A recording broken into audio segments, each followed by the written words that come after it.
Hello friends, आज के इस वीडियो में डिस्कस करने जा रही हूँ पोयम ओड टू ऑटम को, जिसे लिखा है जॉन कीट्स ने। पहले कुछ खास बातें डिस्कस कर लूँ। ऑटम सीज़न वो सीज़न है जिस पर बहुत कम कवियों ने डिस्कस किया है, क्योंकि जनरली इसे उदासी, दुख, ढलती हुई उम्र इसके प्रतीक के रूप में देखा जाता है। जॉन कीट्स के अलावा इस सीज़न को डिस्कस किया है जेम्स थॉमसन ने अपने कलेक्शन सीजन्स के अंदर, जिसमें उन्होंने चारों सीजन्स की ब्यूटी को एक्सप्लेन किया है। यहाँ पर कीट्स भी ऑटम सीजन की न केवल सुंदरता या प्यारे पक्षों को हमें प्रस्तुत कर रहे हैं, बल्कि किन किन रूपों में इस सीजन को देखा जा सकता है वो भी हमें बताते हैं। साथ ही साथ में कहते हैं कि केवल स्प्रिंग सीज़न के ही संगीत नहीं होता है, ऑटम सीज़न का भी अपना संगीत होता है।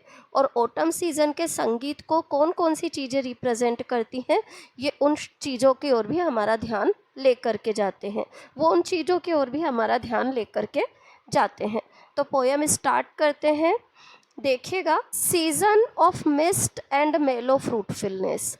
ऑटम सीजन क्या है? कोहरे का सीजन है, पके हुए फलों का सीजन है। Close bosom friend, close bosom friend घनिष्ठ मित्र, गहरा मित्र। ऑफ मैच्योरिंग सन, ये ऑटम सीजन जो है ना, परिपक्व होते ढलते हुए सूरज का क्या है? गहरा मित्र है, करीबी मित्र है। कॉन्स्पायरिंग, सूरज के साथ मिलकर के ये सीजन षड्यंत्र करता है, प्लान बनाता है। With him, conspiring with him, उसके साथ मिलकर के वो प्लान बनाता है, षड्यंत्र करता है। क्या प्लान बनाता है, क्या क्या षड्यंत्र करता है? हाउ टू लोड, किस प्रकार से लादा जाएगा। How to load and bless, और आशीर्वाद प्रदान किया जाएगा। किस प्रकार से लादा जाएगा और आशीर्वाद प्रदान किया जाएगा। लोड यानी लादना और ब्लेस यानी आशीर्वाद प्राप्त करना, कि किस प्रकार से लादा जाए और आशीर्वाद प्रदान किया जाए। विद फ्रूट, फलों का। द वाइन्स, अंगूर की बेलों पर फलों को कैसे लादा जाए, कैसे आशीर्वाद प्रदान किया जाए अंगूर की बेलों को फल रूपी। ये जो षड्यंत्र है या ये जो प्लान है वो कौन करता है? सूरज के साथ मिलकर के ऑटम सीजन करता है। विद फ्रूट द वाइन्स, अंगूर की बेलों को फलों से लादने का। That round the thatch eaves runs, वो अंगूर की बेलें जो कि छप्पर वाली छत पर चारों ओर फैली हुई है। राउंड रन यानी चारों ओर फैलना। थेचीव्स यानी छप्पर वाली जो छत होती है, घास फूस का जो छपरा बना दिया जाता है, उसके ऊपर फैली हुई जो अंगूर की बेल है, उसमें किस प्रकार से फलों को लादा जाए, इस बात का षड्यंत्र ये सीजन करता है।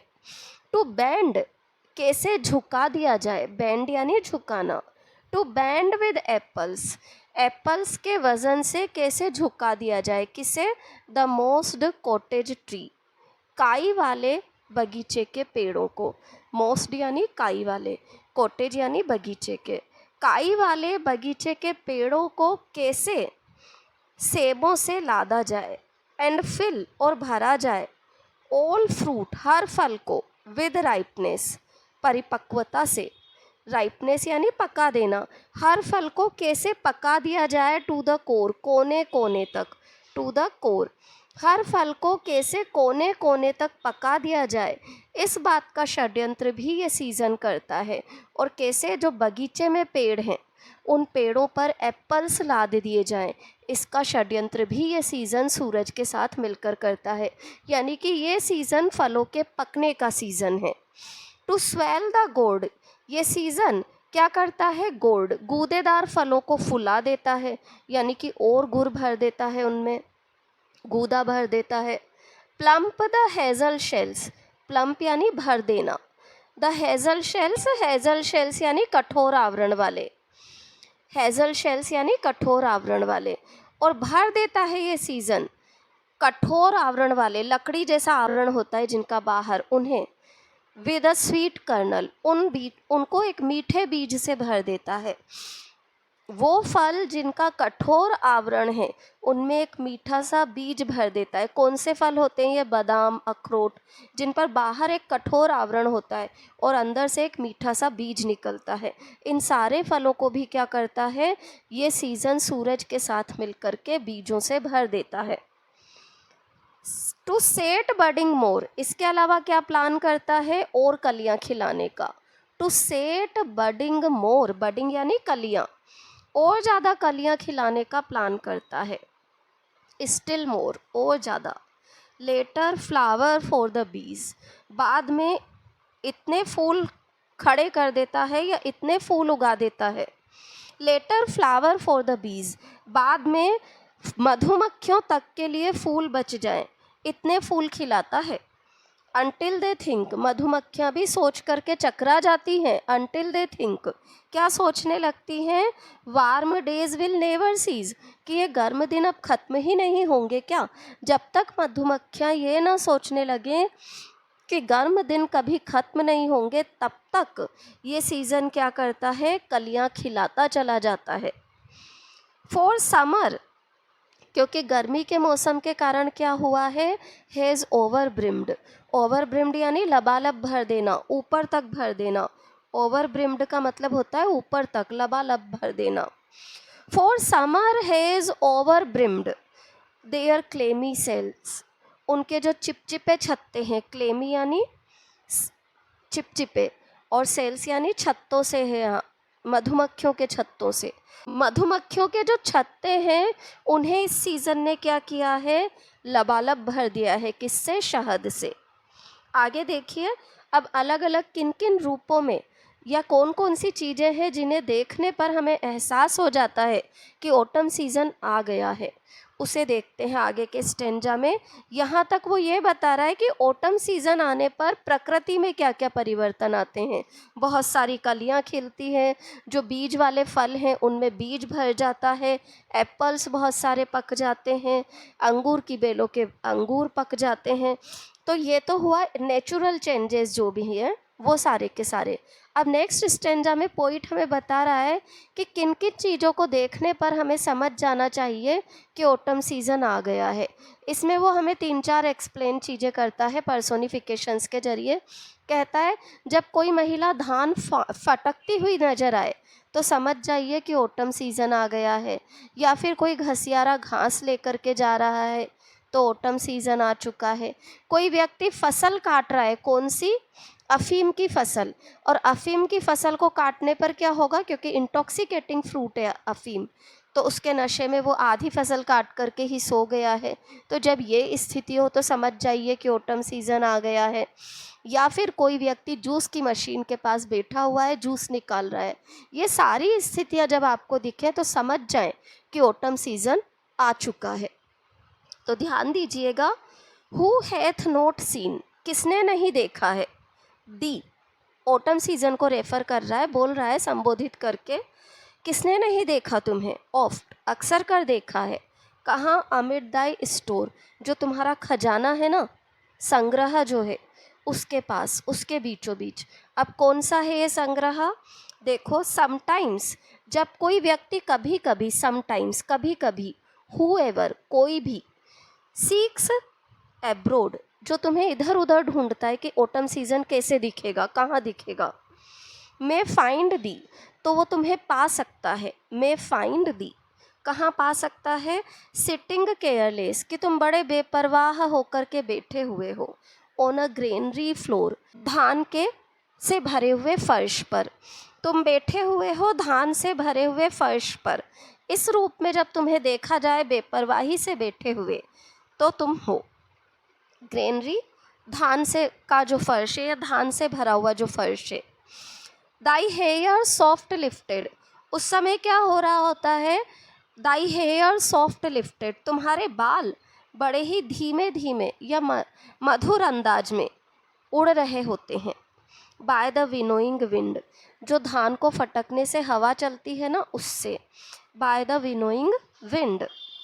और ऑन अ हाफ रीप्ड फरो, या फिर तुम्हें देखा गया है। कहाँ देखा गया है? एक तो धान फटकते हुए, जब वो हवा चलती है, बाल उड़ रहे हैं तुम्हारे, तो एक विनोवर के रूप में तुम्हें देखा गया है। दूसरा क्या बता रहा है? पोइट कह रहा है आधी कटी हुई फसल, हाफ रीप्ड फरो। साउंड अस्लीप, उस फसल पर तुम गहरी नींद में सोए हुए दिखते हो। ड्राउज्ड, अब कैसे सो गए हो तुम? आधी फसल काट करके ही उनींदे हो गए हो तुम। ड्राउज्ड, क्यों उनींदे हो गए हो?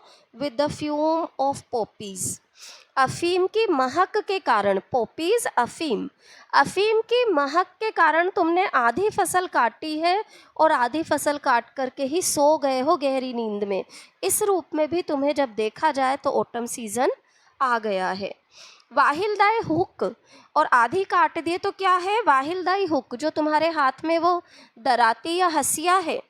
दराती फसल काटने का जो चंद्राकार औजार होता है। स्पेयर्स द नेक्स्ट स्वेथ, तुम्हारी दराती क्या करती है? आधी बाकी की फसल को छोड़ देती है। And all it's twinned flower, और जो चीरा लगे हुए अफीम के फूल हैं ना, उनको भी छोड़ देती है। आप लोगों को अगर ध्यान हो तो अफीम के फूलों में, डोडे में चीरा लगाया जाता है, उसके बाद फसल काटी जाती है।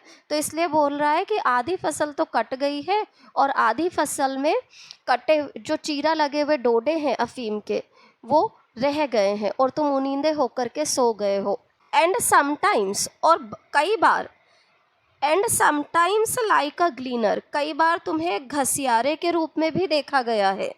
ग्लीनर, दाउ डस्ट कीप स्टेडी, तुम लगातार कदम बढ़ाते हुए देखे गए हो। ग्लीनर यानी घसियारा। कीप स्टडी, लगातार, निरंतर गति करना। लेडन हेड, अपने सिर पर वजन लाद करके तुम लगातार गति करते हुए देखे गए हो। एक्रॉस अ ब्रूक, एक झरने को पार करते हुए तुम्हें अक्सर कर देखा गया है। और बाय अ साइडर प्रेस, तुम्हें अक्सर कर जूस की मशीन के पास बैठे हुए भी देखा गया है। साइडर प्रेस, जूस की मशीन, तुम्हें जूस निकालने की जो मशीन होती है उसके पास में बैठे हुए भी देखा गया है। विद अ पेशेंट लुक, बड़े धैर्य भरी होती है तुम्हारी नज़रें, बैठे रहते हो तुम। दाउ वॉचेस्ट, और देखते हो। लास्ट ऊजिंग्स, आखिरी बूंद तक को जूस की मशीन में से गिरते हुए तुम देखते हो। आवर बाय आवर, घंटा दर घंटा। आवर बाय आवर, घंटा दर घंटा जूस की मशीन में से जूस निकलते हुए तुम देखते हो। आगे देखिएगा, अब पोइट हमसे कहता है कि कौन कौन से जो साउंड्स हैं वो इस सीज़न का संगीत है, क्योंकि ऑटम सीज़न के संगीत के लिए भी तो कुछ होता होगा, जैसे स्प्रिंग के गीत होते हैं। तो देखिए क्या कहता है poet, where are the songs of spring, अब बसंत के गीत कहाँ हैं? ए वेहर आर दे, फिर बोलता है अरे कहाँ है वो? थिंक नॉट ऑफ देम, मत सोचो उन गीतों की। Think not of them. Thou hast thy music too, तुम्हारा तो अपना संगीत है ना। Thou hast thy music too, autumn season से कहता है पोइट कि कहाँ गए स्प्रिंग के गीत, कहाँ है वो गीत? तुम्हें तो इस बारे में सोचने की ही ज़रूरत नहीं है। ऑटम सीज़न से पहले तो कहता है कि स्प्रिंग सीज़न के गीत कहाँ गए, फिर कहता है क्या ज़रूरत है तुम्हें सोचने की। थिंक नॉट ऑफ देम, मत सोचो उनके बारे में। Thou hast thy music too, तुम्हारे पास तो अपना संगीत है। Thou hast thy music too, hast जो है वो आर्केक वर्ड है इसके लिए आया है। वाहिल बार्ड क्लाउड्स, जबकि बार्ड यानी सलाखों जैसे, जबकि सलाखों जैसे बादल क्या करते हैं? Bloom the soft dying day, soft dying धीरे धीरे, मधुरता से जाता हुआ, मधुरता से जाते हुए दिन को विकसित करते हैं सलाखों जैसे बादल। बादलों को सलाखों जैसा क्यों कह रहा है? क्योंकि बादल के पीछे क्या होता है? आकाश बंद हो जाता है। And touch the stubble plains with rosy hue, और ये बादल क्या करते हैं? मैदानों और पहाड़ों पर गुलाबी रंगत को फैला देते हैं। रोजी ह्यू, रोजी यानी गुलाबी, ह्यू यानी कलर, गुलाबी रंग को मैदानों और पहाड़ों पर फैला देता है ये बादल।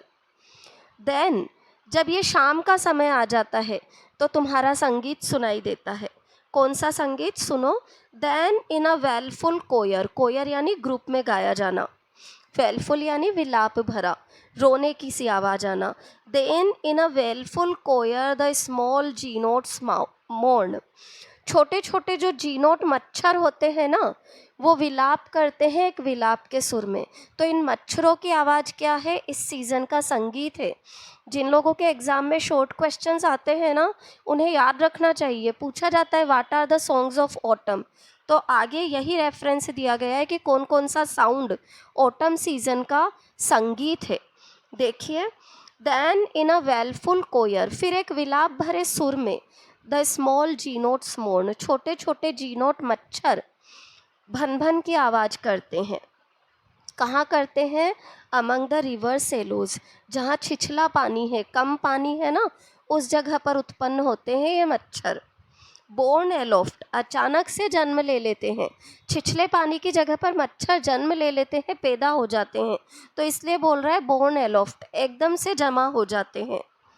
और sinking as the light wind dies lives or dies, हल्की हल्की हवा जब चलती है, रुकती है, तो कभी तो ये हवा में उड़ते हैं, कभी कहीं डूब जाते हैं, गुम जाते हैं। एंड फुल ग्रोन लैम्ब, पूर्ण रूप से परिपक्व मेमने, full grown lamb, full grown पूर्ण रूप से परिपक्व, लैम्ब यानी मेमने। लाउड ब्लीट, जब तेज तेज रंभाते हैं, लाउड यानी तेज आवाज में, ब्लीट यानी रंभाना, जो मेमनों की आवाज़ है उसको रेफर करता है ये वर्ड। फ्रॉम हिली बोर्न, पहाड़ी की जो बाउंड्रीज है या सीमाएं हैं, वहाँ पर से जब मेमनों के रंभाने की आवाज़ आती है, तो वो भी क्या है? इस सीज़न का संगीत है। एक तो जीनोट्स की आवाज़, दूसरा लैम्स की जो आवाज़ है, तीसरा देखिए hedge cricket sing, hedge cricket टिड्डा। And now with treble soft, और 3 गुनी मधुर आवाज़ में, the red breast whistles, red breast एक चिड़िया का नाम है। रेड ब्रेस्ट चिड़िया क्या करती है? विशल करती है, आवाज़ करती है। फ्रॉम अ गार्डन क्रॉफ्ट, कहाँ? बगीचे में, पेड़ों के झुरमुट में से जब रेड ब्रेस्ट चिड़िया आवाज़ करती है, तो ये भी इस सीज़न का संगीत है। हेज क्रिकेट की आवाज़, लैम्प्स की आवाज़, जीनोट्स की आवाज़, रेड ब्रेस्ट चिड़िया की आवाज़, और फिर इसके बाद एंड गैदरिंग स्वालोज, और इकट्ठी होती हुई चिड़ियाएँ। स्वालो चिड़िया, ट्विटर जब वो चहचहाती है इन द स्काईज, आकाश में, तो ये भी इस सीज़न का संगीत है। इस तरीके से वो ऑटम सीज़न के संगीत को अलग अलग रेफरेंसेस दे करके हमें समझाते हैं। पोएम का मेरा एक्सप्लेनेशन आप लोगों को अच्छा लगा हो तो प्लीज़ वीडियो को लाइक, सब्सक्राइब और शेयर ज़रूर करें। Thank you everyone.